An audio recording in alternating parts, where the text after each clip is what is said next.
Gente, o André ainda estava em choque com a história do Otávio, que tinha perdido a encarnação. Ainda estava pensando, puxa, que bom, né? Eu tenho mãe, a minha mãe zela por mim. E ele estava assim nesses pensamentos. E nisso chega outra pessoa. E essa outra pessoa, o André olhou assim, não conhecia ele. E ele disse, oi, eu ouvi a tua história, a do Otávio, né? Que tinha se perdido. E ele disse, você está se considerando assim todo errado, está se sentindo mal? Eu fiz pior do que você. E você ainda tem o auxílio da tua mãe que está pedindo por você, eu vi. Eu não tenho ninguém por mim. E tô cheio da esperança, não perca a sua esperança. Aí o André disse, amigo, eu também sou recém-chegado aqui, eu sou médico falido na Terra, contou tudo de novo, né? Sou médico falido na Terra e eu gostaria de saber a tua história. E o rapaz começou a contar. E nisso vem esse capítulo número 8 maravilhoso, que é pior que a queda do Otávio.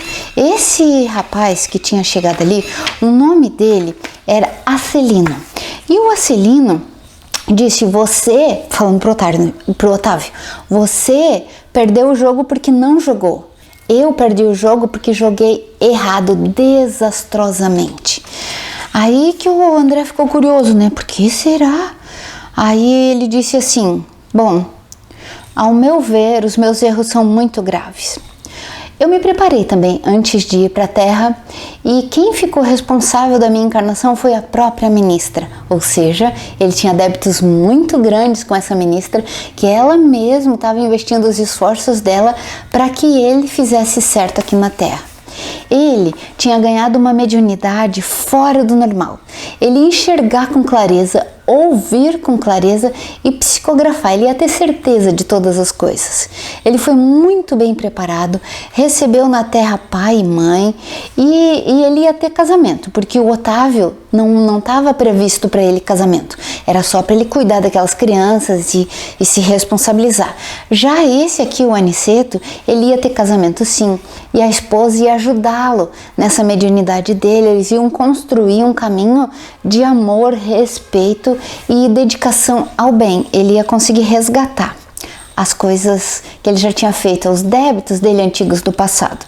E aí, só que quando ele começou com a mediunidade, todos viram no grupo mediúnico que a mediunidade dele era muito clara, muito grande, muito específica, e ele começou a ficar vaidoso.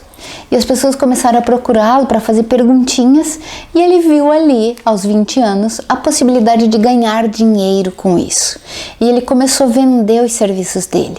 E quando ele começou a ganhar mais dinheiro, ele percebeu que era fácil ganhar dinheiro, porque ele sabia muito, ele recebia muita informação. Mas ao longo do tempo, a espiritualidade superior desistiu dele, porque tem muita coisa a ser feita. Esse projeto era para o bem e a pessoa fica recebendo chamados do bem por muito tempo. A espiritualidade fica tentando trazê-la de volta ao bem até que chega um momento da vida que desiste. Então ele lá pelos 40 anos já não tinha mais as atividades do bem. Ele chegou inclusive a falar mal do evangelho de Jesus. Ele ridicularizava essas coisas do bem e tudo mais. E ele só queria ganhar dinheiro. Então as pessoas iam lá no consultório dele, ele abriu o consultório e tudo para resolver coisas do tipo, fulano me ama, eu vou casar com Beltrano, essas coisinhas bobas assim da vida, mas que ele sabia a resposta e a espiritualidade inferior, que também sabe das coisas, dava as respostas para ele, coisas de negócios, como ganhar dinheiro para os consulentes dele.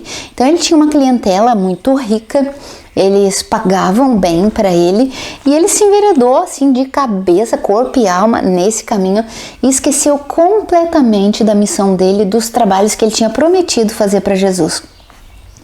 E ele disse que a pior parte foi quando ele morreu, porque daí os consulentes dele, que eram criminosos, claro, né? Quem queria fazer coisas ilícitas e tudo mais que procurava ele, que já tinham desencarnado também, continuavam procurando ele e não deixava ele em paz. Por isso que ele falou pro Otávio que o caminho dele foi bem pior, porque o Otávio nem passou pelo umbral, porque tinha a mãe que rezava por ele e tal.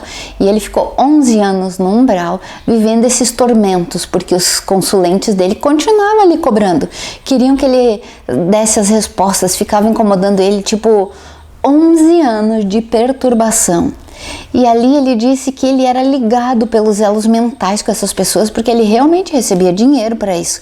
Só que depois de desencarnado o elo continuava, gente. E ele continuou ali vivendo entre o remorso e a amargura. Tem coisa pior na vida que remorso e amargura, e esse homem ficou ali se atormentando, sendo atormentado, né, e se atormentando por 11 anos.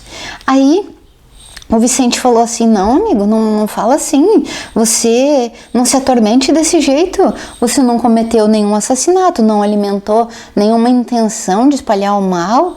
Daí ele disse: não, é que assim, ó, eu não fui homicida, nem ladrão, mas não destruí lares, só que tem uma coisa, eu fui encarnado para servir e para falar sobre Deus, e eu fui para ajudar as pessoas a terem crença na vida religiosa, na vida após a morte.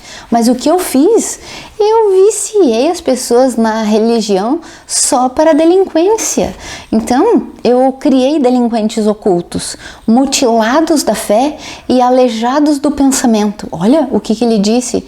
E ainda completou: eu não tenho desculpas, porque eu estava esclarecido. Ao contrário daí ele falou do André, né, que não sabia das realidades espirituais, e ao contrário do outro que tinha a ajuda da mãe, eu produzi tudo isso. Eu não tenho perdão, porque não me faltou assistência divina.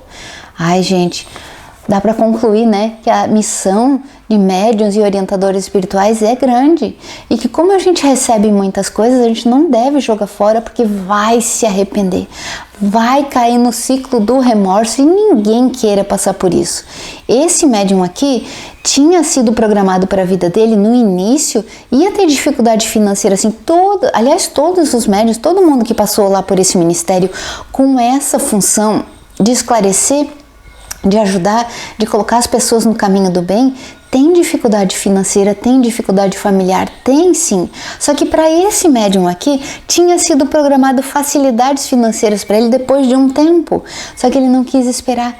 Ele quis fazer com a própria mão, como se fosse assim, criar o seu próprio destino, usando as ferramentas que ele tinha ganhado para o bem. E aí causou a desgraça dele. E agora ele estava dizendo assim pro Vicente, pro André e pro Otávio: eu não vou me desesperar, porque eu tenho esperança, eu tenho fé, e eu quero uma nova chance para melhorar. Não perca a tua chance, tá? Assim ficou a mensagem para mim, e eu quero cumprir com alegria e com vontade esse desejo. Faça isso também, faça o bem sempre que puder, mantenha o teu caminho no bem, na paz, na oração. Não se perca por aí. Até o próximo capítulo.